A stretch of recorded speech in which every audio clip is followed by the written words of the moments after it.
بسم اللہ الرحمن الرحیم۔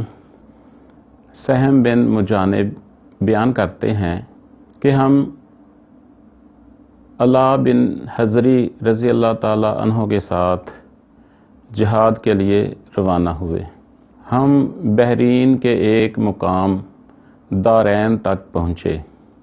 یہ شہر ہندوستانی کستوری، مشک اور دوسرے مسالہ جات کا اور دوسری اشیاء کا بہت بڑا تجارتی مرکز تھا، لیکن مسئلہ یہ تھا کہ ہمارے اور اس شہر کے درمیان میں سمندر حائل تھا۔ علاء بن حضری رضی اللہ تعالیٰ عنہ آگے بڑھے۔ سمندر کے کنارے کھڑے ہو کر انہوں نے دعا کی، اے اللہ، تو جاننے والا ہے،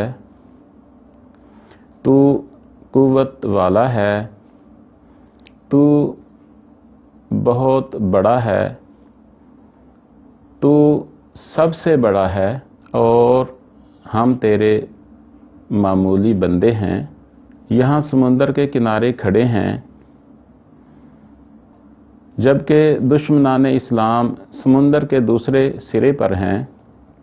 اے اللہ، ہم ان کو شکست دینے کے لیے، ان کو راہ راست پر لانے کے لیے، انہیں کلمہ حق پڑھانے کے لیے اور آپ کا دین اور آپ کا قانون نافذ کرنے کے لیے ہم ان تک پہنچنا چاہتے ہیں، تو ہم کو ان تک پہنچا دے۔ اور حضرت علاء بن حضری رضی اللہ تعالیٰ عنہ نے پورے لشکر کو حکم دیا کہ گھوڑوں کو سمندر میں ڈال دیا جائے۔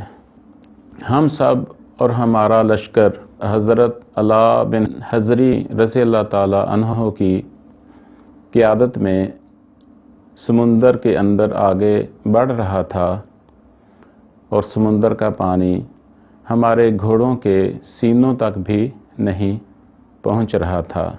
چنانچہ ہم بخیر و عافیت حفاظت سے سمندر کے دوسرے کنارے پر پہنچ گئے۔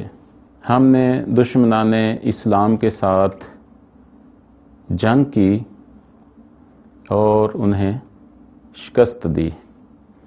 صلی اللہ تعالیٰ علی حبیبہ محمد وسلم۔